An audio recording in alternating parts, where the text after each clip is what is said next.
सोमनाथाय नमः। ॐ मल्लिकार्जुनाय नमः।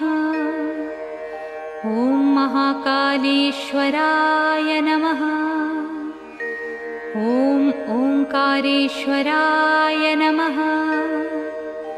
ॐ वैद्यनाथाय नमः। ॐ भीमशंकराय नमः। ॐ रामेश्वराय नमः। ॐ नागेश्वराय नमः। ॐ विश्वेश्वराय नमः। ॐ त्र्यंबकेश्वराय नमः। ॐ केदारेश्वराय नमः। ॐ भुस्मेश्वराय नमः।